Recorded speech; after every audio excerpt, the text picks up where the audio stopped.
하나님께서 오늘 우리에게 주시는 말씀 누가복음 12장 13절에서 15절입니다. 우리 함께 말씀 읽겠습니다. 무리 중에 한 사람이 이르되 선생님 내 형을 명하여 유산을 나와 나누게 하소서 하니 이르시되 이 사람아 누가 나를 너희의 재판장이나 물건 나누는 자로 세웠느냐 하시고 그들에게 이르시되 삶과 모든 탐심을 물리치라 사람의 생명이 그 소유에 넉넉한데 있지 아니하니라 하시고 아멘. 옆 사람들과 함께 인사합시다. 빛이 있으라, 빛이 있으라. 자, 이 시간 은혜와 생명의 빛이 여러분들의 삶에 충만하게 임하시길 바랍니다. 자, 우리는 성공하는 인생의 장애물 7가지를 살펴보고 있는데 오늘은 네 번째 시간으로 탐심에 대해서 우리가 함께 살펴보도록 하겠습니다.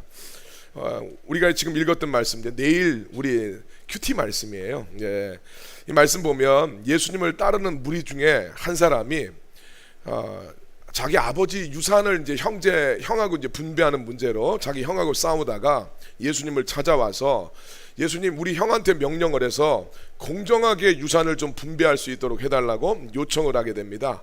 근데 우리가 함께 읽었던 말씀처럼 예수님은 그 형제의 분쟁에 개입할 것을 거부하시고 그것보다 너희들 속에 있는 탐심을 물리쳐라 이렇게 말씀을 하십니다. 그러면서 사람의 생명이 그 소유에 넉넉한 데 있지 아니하다 이렇게 말씀을 하셨다는 내용이죠. 사람들은 뭔가 공평하지 않은 것, 이 문제가 좀 해결이 되고 공정하게 분배가 되면 모든 문제가 사라질 것이라고 생각을 합니다. 그러면서 자기의 입장이 옳은 것처럼 이야기를 하고 있지만 예수님은 그런 것들보다 근본적으로 너희들의 탐심을 들여다봐야 된다라고 말씀을 하고 계세요. 예수님은 문제의 원인은 인간 마음속에 잠복해 있는 이 탐심, 그것이 본질적인 문제다. 그 문제를 우리가 해결해야 된다라고 말씀을 하십니다.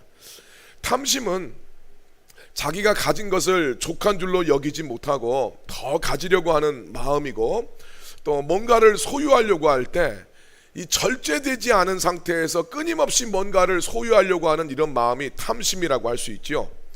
그래서 우리 골로새서 3장 5절 말씀에 보게 되면 탐심은 우상숭배라고까지 이야기합니다. 우리는 탐심에 대해서 그렇게 크게 생각을 하지 않잖아요. 또 오늘 이 시대에 우리가 살아가는 시대는 뭐 주식이나 비트코인이나 막 이런 것들 통해서 일확천금을 노리고 그것을 꿈꾸면서 살아갑니다. 모든 사람들도 거기에 막 다 뛰어들고 있지 않습니까? 그런 부분에 있어서 이 탐심이라는 부분이 우리한테 큰 죄악으로 이렇게 여겨지지 않죠. 예, 그리고 어느 정도 일정 부분 필요하다고 생각을 하고 또 그것을 추구하고 권장하고 있는 우리의 사회 가운데 살고 있습니다.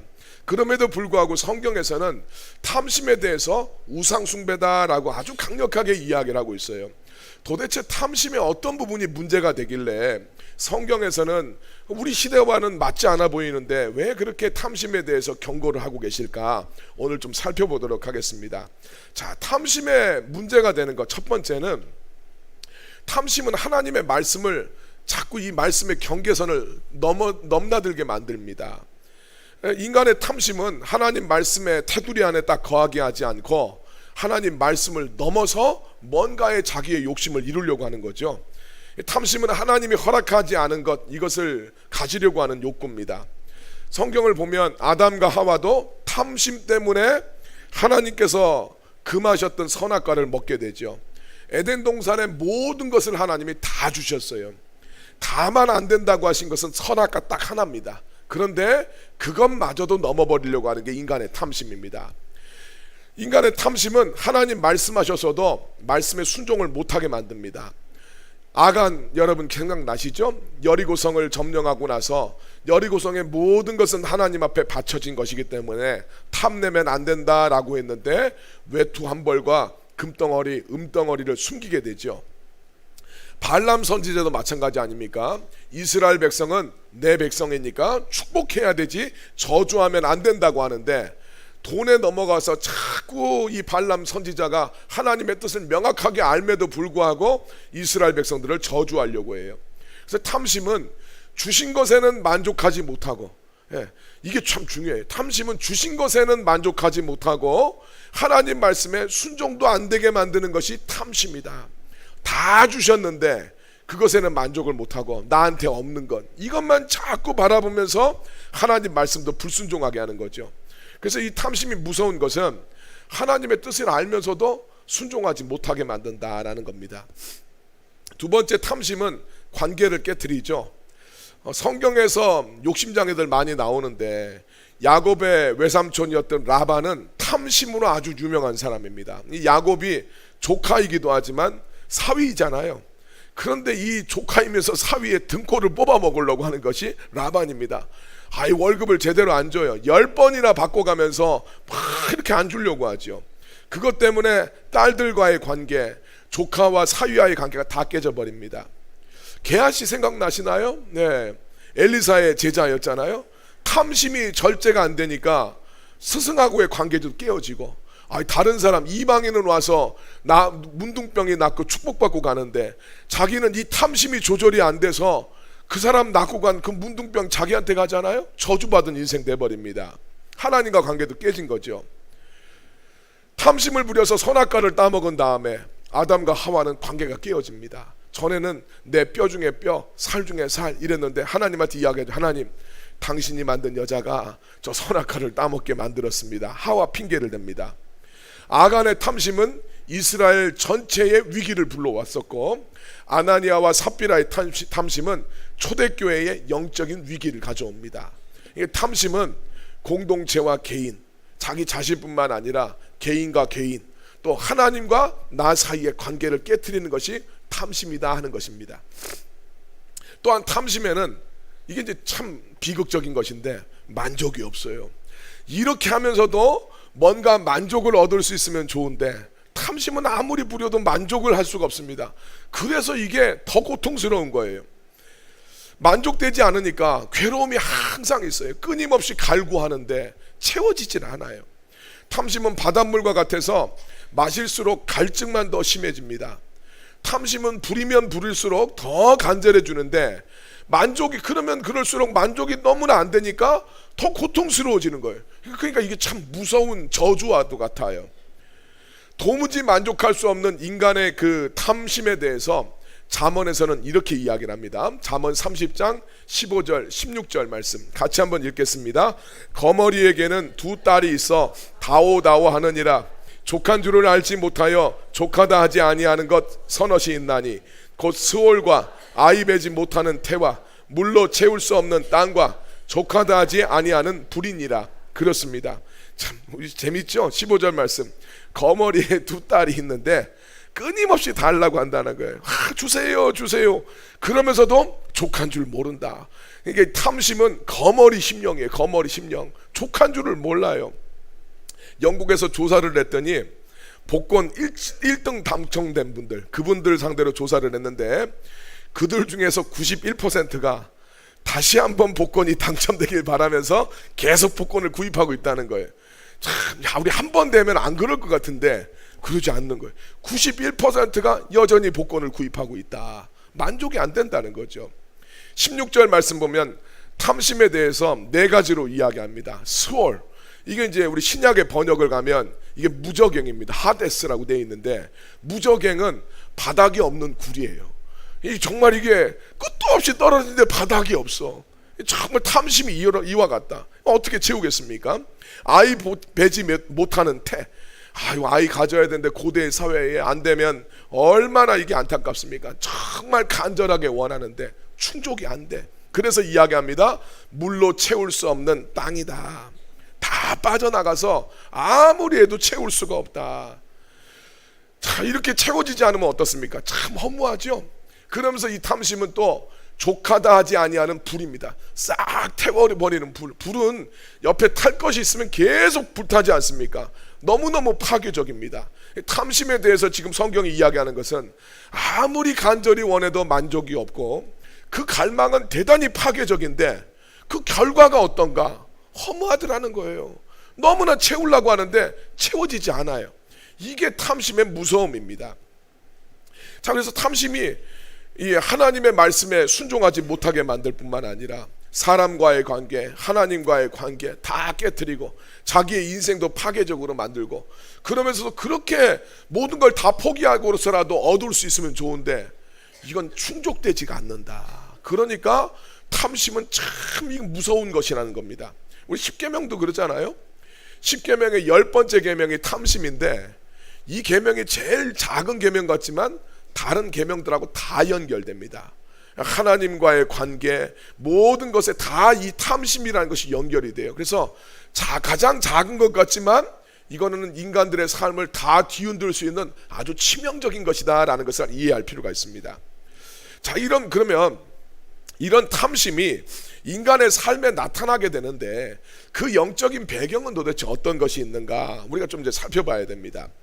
우리 누가복음 12장에서 예수님은 유산상속 문제로 다투는 제자에게 탐심을 물리치라고 말씀을 하시면서 탐심의 배경에 뭐가 있는가? 염려와 두려움이 있다라고 이야기합니다. 자, 누가복음 12장 22절 말씀 같이 한번 읽겠습니다. 또 제자들에게 이르시되 그러므로 내가 너희에게 이르노니 너희 목숨을 위하여 무엇을 먹을까, 몸을 위하여 무엇을 입을까 염려하지 말라. 그렇습니다. 먹고 살기 위한 염려와 걱정이 인간 탐심의 원인이 된다라고 이야기하고 있어요. 우리가 먹고 사는 것에 대한, 우리 생존에 대한 기본적인 그 염려, 두려움이 탐심의 영적인 배경이다. 예수님은 이렇게 염려하는 백성들한테 뭐라고 말씀하십니까? 야, 하찮은 까마귀도 하나님이 기르신다. 들의 백합화와 들풀도, 오늘 있다가 내일 아궁이 속에 사라지는 그 들풀도 하나님이 다 돌보시는데 하물며 너희를 사랑하는 하나님께서 너희를 돌보지 않겠느냐? 그러면서 주님이 이야기합니다. 이 믿음이 작은 자들아, 하나님 믿으라는 거예요. 자, 누가복음 12장 28절 같이 읽겠습니다. 오늘 있다가 내일 아궁이에 던져지는 들풀도 하나님이 이렇게 입히시거든 하물며 너희일까 보냐 믿음이 작은 자들아. 아멘. 자, 염려와 두려움의 배경에 뭐가 있느냐? 믿음의 문제가 있어요. 하나님을 신뢰하지 못하는 거예요. 우리의 탐심의 문제는 우리가 생각했었을 때는 어떤 목표에 대한 문제라고 생각하는데, 하나님을 신뢰하지 못하는 우리의 그 믿음, 이것이 염려와 두려움으로 나타나고 이것이 우리의 탐심이 된다라고 이야기합니다.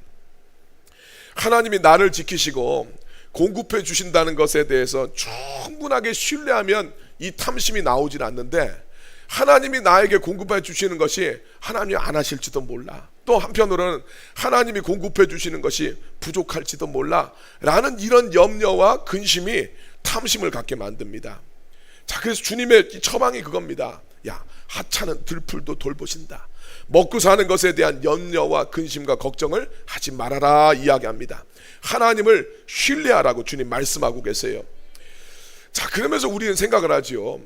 아니, 당연히 없으면 걱정하고 염려할 수밖에 없는데 어떻게 그러지 않을 수 있습니까? 라고 생각을 하는데, 이 염려와 근심이 오늘 내게 있는 것에 대한 것이 사실은 아니고 미래에 대한 거예요. 이걸 봐야 됩니다. 자, 출애굽기 16장 19절 20절 말씀 같이 한번 읽겠습니다. 모세가 그들에게 이르기를 아무든지 아침까지 그것을 남겨두지 말라 하였으나 그들이 모세에게 순종하지 아니하고 덜어는 아침까지 두었더니 벌레가 생기고 냄새가 난지라 모세가 그들에게 노하니라. 저거 무슨 말씀이지? 이러시는 분 없죠? 네, 이거 다 이해되시죠? 하나님 만나 내려주셨을 때, 만나 내려주시면서 하나님 이야기하셨어요. 하늘에 비같이 만나를 내려주셨다. 엄청나게 풍족하게 내려주시면서 하나님 하시는 말씀은 그날 먹을 것만 거둬들여라. 네. 그리고 너희들이 여섯째 날, 그 금요일 날이죠. 이 유대인들로 말하면 안식일 전날이니까 안식일 전날에는 배로 거둬들여라. 그러면 너희가 안식일에는 거둬들이지 말고 그 거둔 것 가지고 너희가 먹어라. 이것이 하나님의 법칙이었습니다. 그런데 이 사람들 중에서 더 걷어간 사람이 있는 거예요. 그래서 내일 먹을 것까지 가지고 갔는데 어떤 일이 벌어집니까? 20절 말씀 보니까 벌레가 생기고 악취가 생겨가지고 견딜 수가 없도록 이 만나가 변했다라고 이야기합니다. 참 깊이 생각해 볼 필요가 있어요. 왜 사람들이 필요한 것보다 더 가져가서 다음 날까지 남겨두었을까요? 이거는 미래를 보장받기 위해서예요. 오늘 먹을 게 부족한 게 사실은 염려하지 않고, 염려의 근원은 어디 있는가? 미래에 대한 거란 거예요. 우리들은 지금 내가 없다고 생각하는데 아니 지금 있어요. 예, 그거에 대한 걱정이 아니라 미래에 대한 겁니다. 그래서 두려움과 염려는 근본적으로 미래, 불확실한 미래를 보장받기 위해서 인간의 탐심이 작동된다는 것을 알 수 있습니다. 그래서 쌓아두는 거죠. 저희 집에도 옛날에 우리 화월당 그 카스테라 빵 있잖아요.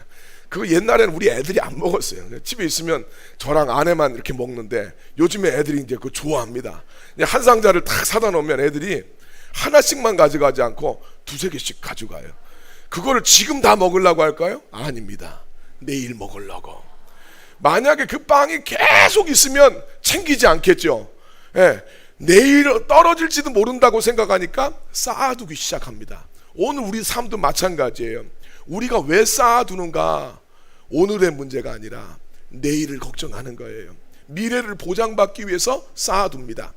자, 그래서 누가복음 12장 그 형제와의 분쟁을 해결해 달라고 했었을 때 예수님이 탐심을 물리치라고 이야기하시면서 한 비유로 한 부자의 이야기를 하시죠. 어리석은 부자의 이야기입니다. 자, 누가복음 12장 17절에서 19절. 자, 부자의 생각을 한번 봅시다. 같이 한번 읽겠습니다. 심중에 생각하여 이르되 내가 곡식 쌓아둘 것이 없으니 어찌할까 하고 또 이르되 내가 이렇게 하리라. 내 곡간을 헐고 더 크게 짓고 내 모든 곡식과 물건을 거기 쌓아두리라. 또 내가 내 영혼에게 이르되 영혼아 여러 해 쓸 물건을 많이 쌓아두었으니 평안히 쉬고 먹고 마시고 즐거워하자 하리라 하되. 그렇습니다. 이 비유를 시작할 때 예수님이 16절에서 전제를 겁니다. 부자의 밭에 소출이 풍성했대요. 엄청 많이 거둔 거예요. 없어서 염려한 게 아니었다라는 이야기입니다. 17절 말씀을 보니까 쌓아둘 곳이 없어서 염려를 합니다. 그래서 18절 말씀에 더 크게 곡간을 짓고 모든 것을 쌓아둡니다. 19절 말씀, 부자가 다 쌓아둔 다음에 여러 해 쓸 물건을 많이 쌓아두었기 때문에 자, 이제 자기 영혼한테 이야기하는 평안히 이제 쉬고 먹고 마시고 즐거워하자, 그렇게 이야기합니다. 근본적으로 평안과 쉼과 즐거움을 이 쌓아둠으로써 해결을 하려고 합니다. 미래를, 자기의 어떤 불확실한 미래를 쌓아둠으로써 보장받으려고 했다는 것이죠. 자, 그런데 우리 예수님은 뭐라고 이야기하십니까? 12장 20절 말씀 같이 한번 읽겠습니다. 하나님은 이르시되 어리석은 자여 오늘 밤에 내 영혼을 도로 찾으리니 그러면 내 준비한 것이 누구의 것이 되겠느냐 하셨으니. 그렇습니다. 예수님이 하시는 말씀은 야, 네가 이제 쌓아놓고 너의 그 불확실한 미래를 네가 쌓아둔 것으로 통해서 보장받으려고 했는데 하나님이 너의 영혼을 오늘 거두어 가신다면 너 어떻게 되겠냐? 이거 한번 생각해 보라면서 이 비유를 맞추시는 거예요. 사람은 미래를 보장받기 위해서 쌓아둠으로써 미래를 보장받으려고 했는데 예수님 하시는 이야기는 네가 쌓아둔 것으로는 너의 미래를 보장받을 수 없다고 이야기하시는 거예요. 그래서 예수님은 처음에 유산 문제로 다투던 그 사람한테 이런 말씀을 하셨대요. 우리 15절 말씀, 그들에게 이르시되 삼가 모든 탐심을 물리쳐라. 사람의 생명이 그 소유에 넉넉한 데 있지 아니하니라. 탐심을 물리쳐라. 사람의 생명, 네가 보장받으려고 했던 너의 생명은 네 소유에 넉넉한 것에서 보장받을 수가 없다라고 이야기합니다. 여기서 사람의 생명은 목숨만을 이야기하는 것이 아니죠. 그 사람의 행복, 삶의 기쁨과 진정한 만족들을 의미하고 또 우리 믿는 사람들한테 있어서 진정한 생명은 하나님과의 관계에서 나오는 거예요. 자, 그냥 네 삶 속의 행복, 기쁨, 만족, 그 다음에 우리가 1차원적으로 생각했을 때 우리의 목숨, 이것뿐만 아니라 2차원적인 행복, 기쁨, 만족, 그 다음에 3차원적인 것, 하나님과의 관계, 이게 네 소유에서 나오는 것이 아니다라고 이야기합니다. 그러면서 주님은 이 하나님과의 관계를 통해서 진정한 미래를 이야기합니다. 그 진정한 미래는 뭐냐면 내 노후나 이런 것이 아니고 영원한 천국의 삶이에요. 너는 너의 불확실한 미래를 재물을 쌓아둠으로써 보장받기를 원하지만 예수님 이야기하신 거 그겁니다. 그것으로는 평안이나 쉼이나 즐거움도 얻을 수가 없고 그것으로는 하나님과의 관계도 바로 맺을 수도 없을 뿐더러 네 소유를 통해서 네 목숨도 지킬 수가 없다. 그리고 더 근본적인 미래, 너 죽음 다음에 네 영혼의 문제를 네가 쌓아둔 것으로는 해결할 수가 없다라고 주님 말씀하시는 거예요. 자, 그러니까 인간 탐심의 배후를, 영적인 배후를 우리가 정리를 해보면 세 가지로 정리할 수 있습니다. 첫 번째는 뭐냐면 하나님을 신뢰하지 못하는 마음이에요. 네. 먹고 사는 것에 대한 염려와 걱정이 있는데, 이것은 하나님을 신뢰하지 못하면서 하나님이 내 삶을 지켜주시지 못할 것이다, 충분하지 못할 것이다 라는 그 염려가 오늘 우리들의 삶 가운데 이 탐심의 배후에 있다는 거예요. 하나님 못 믿는 거예요. 하나님을. 우리는 하나님 믿는다고 교회에 왔는데 하나님을 못 믿어서 탐심이 생긴다는 거예요. 두 번째, 하나님하고 상관없이 자기의 미래를 내 힘으로 딱 보장받고 싶어 합니다.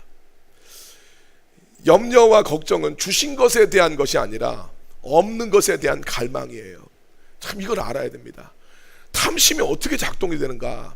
주신 것은 안 보고 없는 것만 자꾸 바라보게 만들어요. 그것이 이 부자한테 있어서는 미래였습니다. 그래서 항상 인간은 주신 것에 대해서는 감사하지 않고 하나님과 상관없이 내가 원하는 것을 보장받길 원해요. 이것이 하나님 앞에 얼마나 패역한 태도입니까? 내 인생 하나님 지켜주시고 내 삶이 하나님의 주권 아래 있다고 고백하는데 내 인생은 내 힘으로 보장받길 원해. 그게 안 돼서 우리의 탐심이 작동된다는 거예요. 세 번째로, 이 영적인 탐심의 배후에는 영적인 세계에 대한 관심이 없어요. 세상적인 관심으로 가득 차 있기 때문에 탐심이 발동됩니다. 부자가 보장받으려는 미래는 철저히 땅의 것입니다. 하늘의 것이 아니라 땅의 것만 관심을 가지고 있어요. 그러나 예수님이 말씀하신 미래는 영생에 대한 것이에요.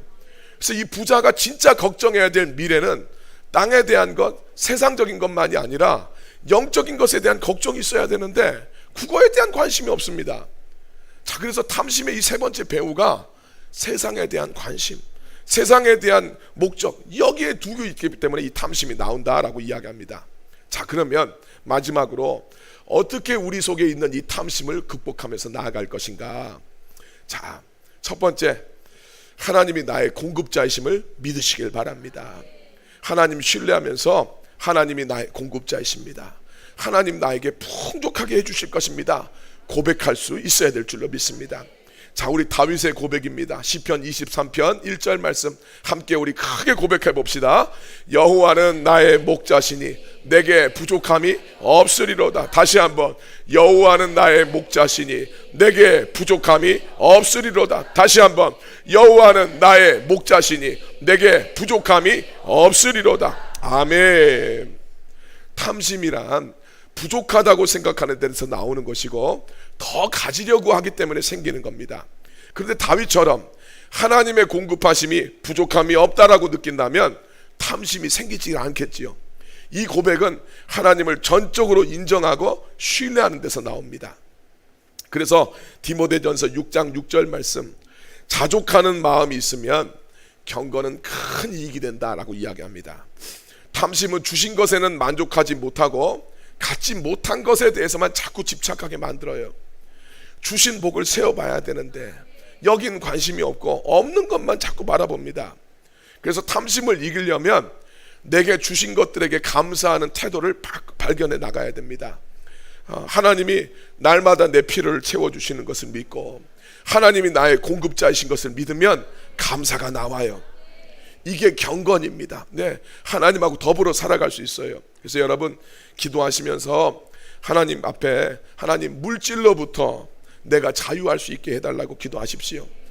혹시 내가 이 물질이 내가 하는 일의 조건이나 환경으로 작동되지 않도록 해달라고 기도하시고, 물질 때문에 사람들한테 편견 갖지 않게 해달라고 기도하시길 바랍니다.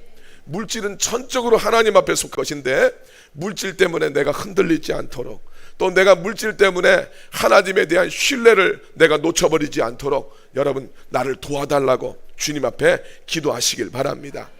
두 번째, 탐심을 이기는 방법은 하나님이 내 모든 소유의 주인이신 것을 자꾸 고백해야 됩니다. 하나님이 내 주인이다. 자, 욥기 1장 21절 말씀인데요, 같이 한번 말씀 읽겠습니다. 이르되 내가 모태에서 알몸으로 나았사온즉 또한 알몸이 그리로 돌아가올지라.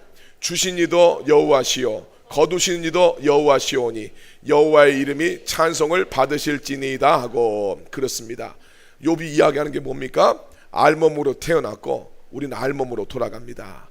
내 모든 삶은 하나님이 주신 것입니다. 이걸 고백하고 있어요. 이걸 절대로 잊으면 안 됩니다. 부자에게 하나님이 오늘 너의 영혼을 내가 거두어 간다면 네가 쌓아둔 것이 누구의 것이 되겠느냐라고 주님 물으셨어요. 네 것처럼 여겨지지만 네 것 아니다는 말씀 아닙니까? 오늘 우리는 하나님이 주신 것 잠시 맡아두고 있는 거예요. 이걸 다른 말로 하면 청지기의 삶이라고 표현을 할 수 있습니다. 우리가 가진 것이 하나님이 다 맡겨주신 것이다 라고 생각을 하는 것이 청지기의 자세예요. 내게 속한 것이 하나님의 소유라고 고백했었을 때 하나님과 우리 사이에 진실된 관계가 생깁니다.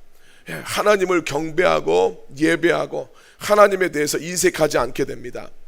청지기의 타락은 이 관계를 망각하게 되면 하나님과의 관계가 다 문제가 생깁니다. 내게 속한 것이 나의 것이라고 생각을 하게 되면 탐심이 생겨요. 그리고 물질의 노예가 되면 내 안에 하나님의 자리가 없게 되는 겁니다. 자, 우리는 내 삶의 모든 것이 하나님이 공급해 주셨고 하나님이 내 모든 소유의 주인이신 것을 실질적으로 고백할 필요가 있습니다. 그 실질적인 고백이 우리가 드리는 11조입니다. 11조는 율법이 아닙니다. 구약의 그런 율법들은 더 이상 깨어졌기 때문에 11조를 율법으로 접근하시면 안 됩니다. 11조를 안 한다고 해서 저주받고 11조를 안 한다고 해서 구원을 못 받는 것 절대로 아닙니다. 11조는 우리의 신앙 고백으로 하는 겁니다. 11조를 우리가 주님 앞에 올려드릴 때 내 모든 소유가 아버지 하나님의 것입니다. 이것을 고백하는 거예요. 우리가 11조를 올려드릴 때 나에게 소득을 주신 분이 하나님이십니다. 이것을 감사하면서 고백하는 것이 11조입니다. 역대상 29장 14절 말씀, 모든 물질을 드릴 때는 이 자세가 필요하죠. 같이 한번 말씀 읽겠습니다. 나와 내 백성이 무엇이기에 이처럼 즐거운 마음으로 드릴 힘이 있었나이까.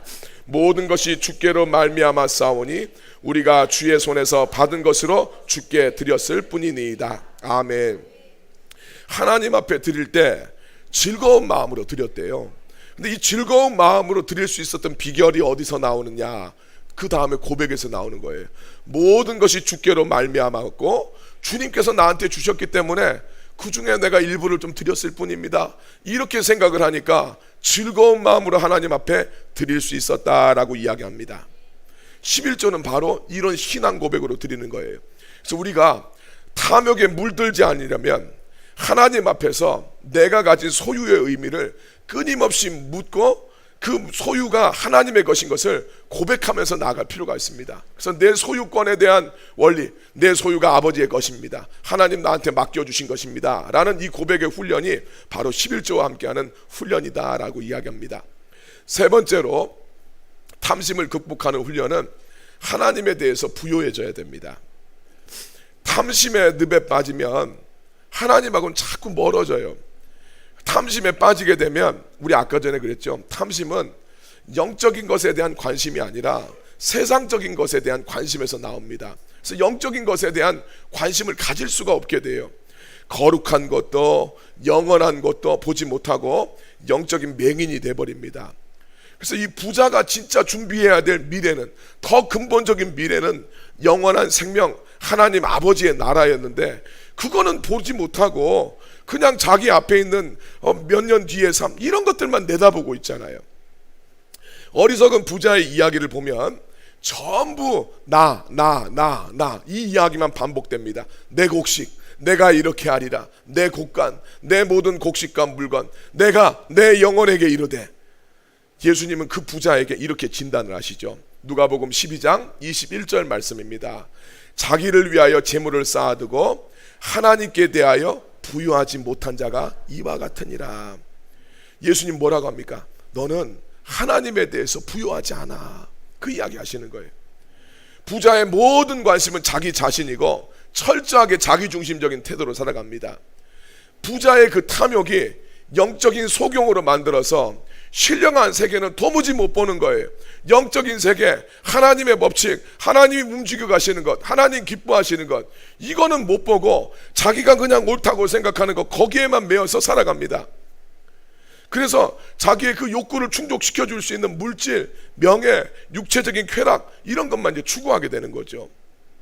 여러분, 우리가 영적인 세계에 관심을 두고 은혜 받는 일에 관심을 두지 않으면 세상적인 탐심을 이겨낼 방법이 없습니다. 우리 맨날 나오는 게 그거 아니에요. 비트코인 가지고 뭐 어땠다, 뭐 몇 년 전에 이야기죠. 요즘에는 뭐 모르겠지만 뭐 그래, 누구 그랬다, 뭐 누가 주식 가지고 막 어땠다, 이런 이야기 맨날 그것만 듣고 있는데 어떻게 여기서 우리가 자유로울 수 있겠습니까? 나도 한번 해봐야지. 나도 저 비트코인 다 채굴되기 전에 나도 한번 동참하리라, 이런 마음 우리 갖고 있지 않겠습니까?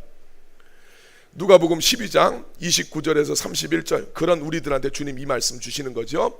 같이 한번 읽겠습니다. 너희는 무엇을 먹을까 무엇을 마실까 하여 구하지 말며 근심하지도 말라. 이 모든 것은 세상 백성들이 구하는 것이라. 너희 아버지께서는 이런 것이 너희에게 있어야 할 것을 아시느니라. 다만 너희는 그의 나라를 구하라. 그리하면 이런 것들을 너희에게 더하시리라. 아멘. 탐심에서 벗어날 수 있는 방법은 그의 나라를 구하는 거예요. 하나님의 통치와 다스림입니다. 영적인 세계를 추구해야 돼요.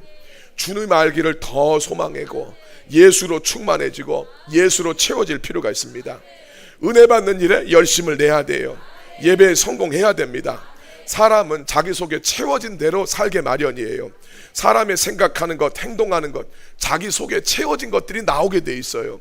어떤 생각들이 그 말이나 행동에서 다 나오는 것, 그 안에 채워진 거로 나옵니다. 여러분, 주중에 묵상하셨을 때 마르다가 좋은 생각, 좋은 열정이 있었잖아요. 그러나 은혜 받는데 우선순위를 두지 않으면 예수님 잘 섬기겠다는 좋은 생각과 좋은 열정이 결국은 예수님 앞에 무례를 범하고 사람들한테 상처를 주게 됩니다. 은혜 받지 않고 성령으로 충만해지지 못하면 좋은 생각과 좋은 열정으로 죄를 지을 수밖에 없는 것이 인간의 현실입니다. 그래서 오늘 우리들은 하나님의 말씀으로 채우고 주님의 영으로 충만해질 필요가 있어요. 탐심은 단지 물질에 대한 욕심만을 이야기하는 게 아닙니다. 궁극적으로 들어가면 하나님이 그 중심에 있지 않는 것이 탐심이고, 하나님을 최상으로 구하지 않는 것이 탐심이고, 하나님께 우선순위를 두지 않는 것이 탐심이고, 하나님이 내게 허락하신 것에 대해서 만족하고 감사하지 않는 것이 탐심이라고 이야기하고 있어요. 결국 탐심은 하나님과의 태도와 연결이 되어 있습니다. 여러분, 하나님에 대해서 부요해지세요. 그래서 여러분, 탐심에 대해서 승리하는 여러분이 되기를 예수님의 이름으로 축원합니다.